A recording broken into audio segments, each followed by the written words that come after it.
অজয় কুমার বয়স ৫৭ বছর, যে একজন রাজ্য সরকারের অধীনে কর্মকর্তা ছিল। কলকাতা শহরে ছোট্ট একটা গ্রামে বসবাস করত। আর চাকরির সূত্রে তাকে দিল্লিতে থাকতে হতো।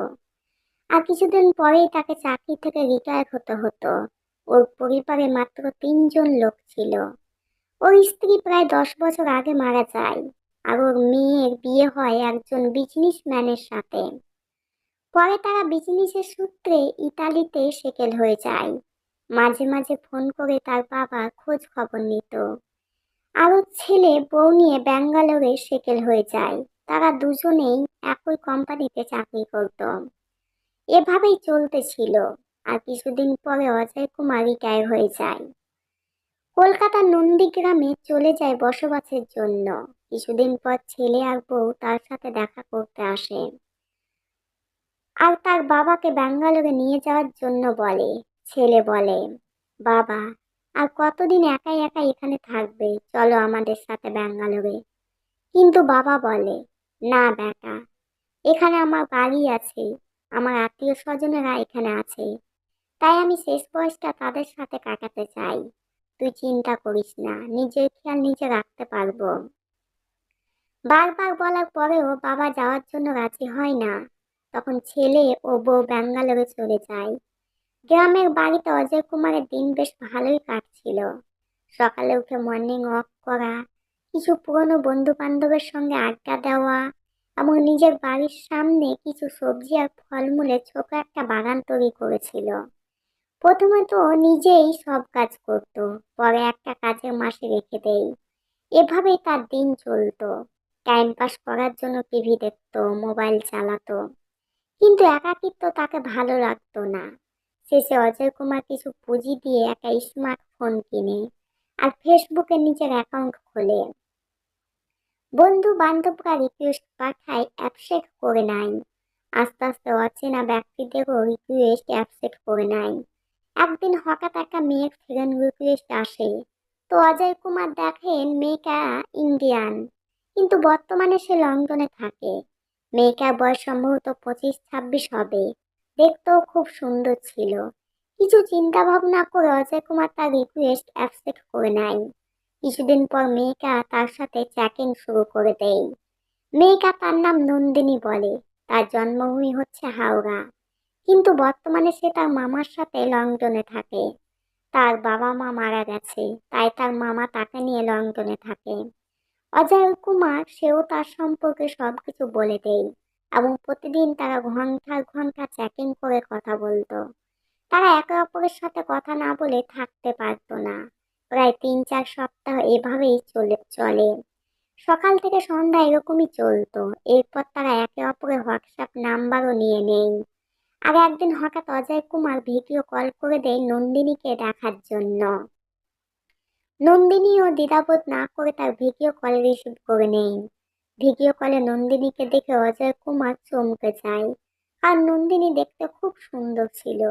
নন্দিনীকে দেখে ভুলে যায় সে একজন ৫৭ বছরের বৃদ্ধ। তার মধ্যেও আবার ভালোবাসা জেগে যায়। এভাবে তারা সারাদিন কথা বলতো, ভিডিও কলে, কখনো অডিও কলে। অজয় কুমার নন্দিনীকে ভালোবেসে ফেলেছিল। নন্দিনী যেহেতু অল্প বয়সের ছিল, তাই অজয় কুমার নিজেকে সতর্ক করে নিয়েছিল।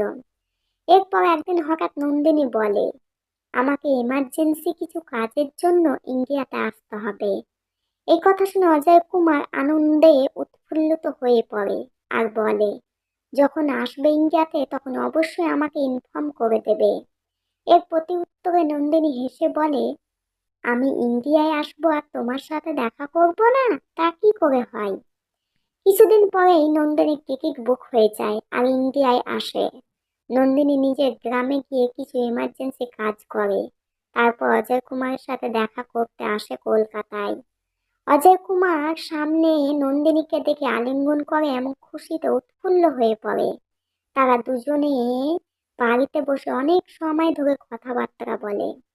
অজয় কুমারের কথা বলার সময় মনে হচ্ছিল তারা একে অপরকে অনেকদিন আগে থেকে জানতো।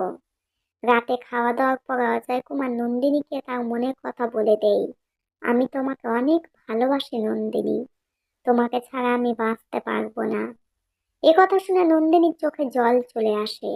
নন্দিনীও বলে, আমিও তোমাকে অনেক ভালোবাসি, আর তোমাকে ছাড়া আমিও থাকতে পারবো না। আমি শুধু সমাজের জন্য নিজেকে কন্ট্রোল করে রেখেছিলাম যে তোমার আর আমার বয়সের মধ্যে অনেক পার্থক্য, যদি এই সমাজ আমাদের মেনে না নেই। এরপর অজয় কুমার বলে নন্দিনীকে, তোমাকে যদি আমাদের ভালোবাসার কোনো আপত্তি নেই তাহলে আমি এ সমাজের সাথে তোমার ভালোবাসার জন্য লড়াই করতেও প্রস্তুত আছি। নন্দিনী হালকা হেসে বলে, আমার কোনো সমস্যা নেই, আমি তোমার সাথে থাকতে চাই।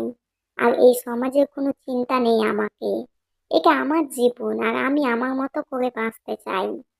আর দুজনের মধ্যে একটা ঘনিষ্ঠ সম্পর্ক তৈরি হয়ে যায়। তারা রুমে একটাই বেড শেয়ার করে, আর স্বামী স্ত্রীর মতো তারা ঘনিষ্ঠ সম্পর্কে জড়িয়ে পড়ে। নন্দিনী 3 দিন অজয় কুমারের কাছে থাকে, আর তারা সে সমস্ত কাজ করে যা একজন স্বামী স্ত্রীর মধ্যে হয়। 3 দিন পর নন্দিনী কলকাতার এয়ারপোর্টের উদ্দেশ্যে রওনা হয় লন্ডন যাওয়ার জন্য। অজয় কুমার তাকে এয়ারপোর্টে রাখতে যায়। নন্দিনী লন্ডনে যাওয়ার পরে তাদের ফোনে 1 মাসের মতো কথাবার্তা ভিডিও কলে হতে থাকে। কিন্তু একদিন হঠাৎ নন্দিনীর কল চ্যাট সব বন্ধ হয়ে যায়। অজয় কুমার কোনোভাবেই নন্দিনীর সাথে যোগাযোগ করতে পারছিল না। এভাবে 20 দিন কেটে যায়। নন্দিনীর কোনো মেসেজ কল আসে না। অজয় কুমার খুব চিন্তিত হয়ে পড়ে আর মনে মনে ভাবে কিভাবে নন্দিনীর খবর নেওয়া যায়। কিন্তু হঠাৎ আবার একদিন নন্দিনীর একটা মেসেজ ও কল আসে।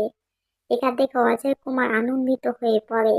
নন্দিনীকে একসাথে অনেক কিছু জিজ্ঞাসা করে বসে। কোথায় ছিলে, কেমন আছো, কেন যোগাযোগ করছিলে না। অজয় কুমার জি, আমার মামা অসুস্থ হয়ে পড়ে আর হসপিটালে কিছুদিন ছিল, তাই আমি তোমার সাথে যোগাযোগ করতে পারিনি।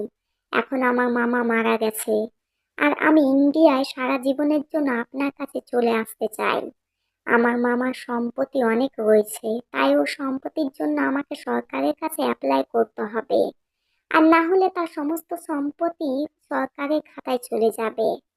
অজয় কুমার বলে, এতে সমস্যা কোথায়, তুমি তার উত্তরাধিকার হিসাবে কেস করে দাও।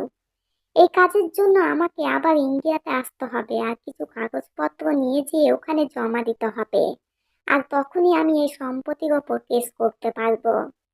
অজয় কুমার তাকে সম্মতি দেয় আর বলে, তুমি চলে আসো ইন্ডিয়াতে, আর যেভাবেই হোক তোমাকে আমি সাহায্য করব। 10 দিন পরে নন্দিনী ইন্ডিয়াতে আসার কথা হয়ে যায়। অজয় কুমার কলকাতার এয়ারপোর্টে গিয়ে নন্দিনীর অপেক্ষা করে। ফ্লাইট ল্যান্ড হওয়ার 1 ঘন্টা হয়ে যায়, তবুও নন্দিনী বাইরে আসে না। তাও অনেকক্ষণ অপেক্ষা করে অজয় কুমার বাবু পাশের এক হোটেলে থাকার ব্যবস্থা করে নেন।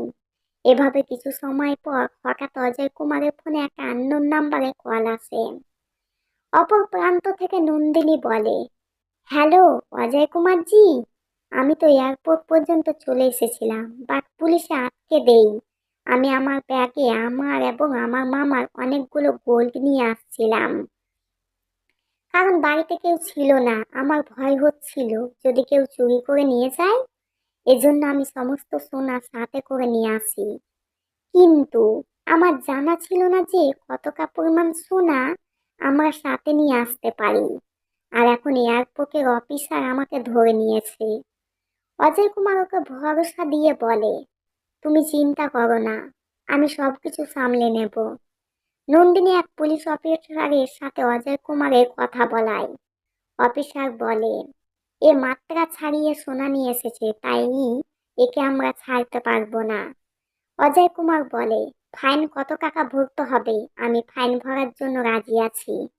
আপনারা নন্দিনীকে ওর গোল্ড দিয়ে দিন আর ওকে ছেড়ে দিন। অফিসার বলে, আপনি 10 মিনিট পরে ফোন করুন, আমি সব জেনে আপনাকে বলছি। 10 মিনিট পরে যখন অজয় কুমারকে ফোন দেওয়া হয় তখন অফিসার বলে, 70,50,000 টাকা ফাইন লেগেছে।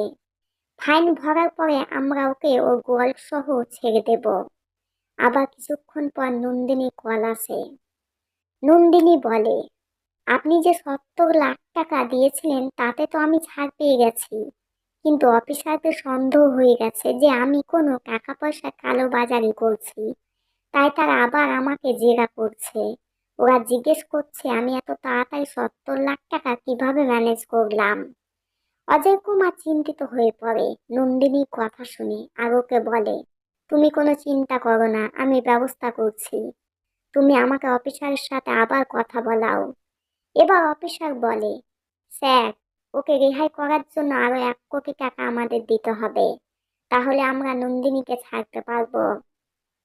অজয় কুমার নন্দিনী সাহায্য করার জন্য তাড়াতাড়ি 1 কোটি টাকা ট্রান্সফার করে। পরে নন্দিনীকে ছেড়ে দেওয়া হয়। টাকা ট্রান্সফার করার পর নন্দিনী এয়ারপোর্ট থেকে বাইরে আসে আর এসে অজয় কুমারকে গলাতে লাগিয়ে নেয় আর জোরে জোরে কাঁদতে লাগে। অজয় কুমার তাকে সান্ত্বনা দিয়ে বলে, তুমি চিন্তা করো না, আমি যতদিন বেঁচে আছি তোমার কিছু হবে না। এরপর তারা একসাথে গাড়িতে করে অজয় কুমারের গ্রামের বাড়িতে পৌঁছায়। তারপর নন্দিনী তাদের নিজের গ্রামের বাড়িতে যায়, যেখানে কিছু ডকুমেন্ট জমা করে 2-3 দিন থাকার পরে আবার অজয় কুমারের কাছে ফিরে আসে। এরপর নন্দিনী আবার লন্ডনে চলে যায় আর দুজনের ফোনে কথাবার্তা হতে থাকে। 1 মাস পরে কল করে নন্দিনী অনেক কান্না করছিল। অজয় কুমার জিজ্ঞেস করে, কি হয়েছে নন্দিনী, কেন এত কান্না করছো? নন্দিনী বলে, আমি সব ডকুমেন্ট জমা করে দিয়েছি। আমার মামার 1 কোটি টাকা সম্পত্তি আছে। এখন আমি যদি সব 75 লাখ টাকা স্ট্যাম্প ডিউটি যদি না দেই, তাহলে আমার মামার সমস্ত সম্পত্তি সরকারের আওতায় চলে যাবে।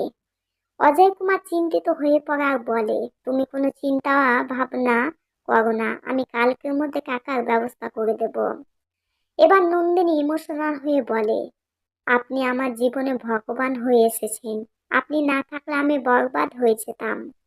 অজ- অজয় কুমার হেসে বলে, তোমার সাথে আমার পরিচয় হওয়াটা একটা ভাগ্যের লীলা খেলা। পরের দিন অজয় কুমার খুব কষ্টে নিজের সব সম্পত্তি সোনা বিক্রি করে 60 লাখ টাকা জমা করে। পরে 15 লাখ টাকা কম পড়ে যায়। তখন অজয় কুমার তার ছেলেকে ফোন দিয়ে 15 লাখ টাকার ব্যবস্থা করতে বলে। ছেলে বাবাকে বলে, বাবা, তোমার হঠাৎ করে এত টাকার প্রয়োজন পড়ে গেল, সবকিছু ঠিক আছে তো? অজয় কুমার রেগে বলে, তোকে অত কিছু জানতে হবে না, তুই শুধু টাকা পাঠা। ছেলে 15 লাখ টাকা তার বাবার অ্যাকাউন্টে ট্রান্সফার করে দেয়। এরপর অজয় কুমার নন্দিনীর অ্যাকাউন্টে সমস্ত টাকা ট্রান্সফার করে দেয়। তারপর হঠাৎ নন্দিনীর সমস্ত account, social media account, phone number বন্ধ হয়ে যায়। অজয় কুমার কিছু বুঝতে পারছিল না। সে অপেক্ষায় ছিল যে হঠাৎ করে নন্দিনীর কোনো ফোন অথবা মেসেজ আসবে। কিন্তু অজয় কুমার বুঝতে পারছিল না যে তার সাথে একটা বড় ধোঁকাবাজি হয়েছে। ওই ইমোশনালের সাথে খেলা হয়েছে আর তার কাছ থেকে লক্ষ লক্ষ টাকা লুটে নেওয়া হয়েছে। যখন অজয় কুমার জানতে পারে যে তাকে লুটে নেওয়া হয়েছে, তার 4 দিন পরে নন্দিনীর সাথে কন্ট্যাক্ট করার চেষ্টা করে, কিন্তু সব দিক দিয়ে হেরে যায়।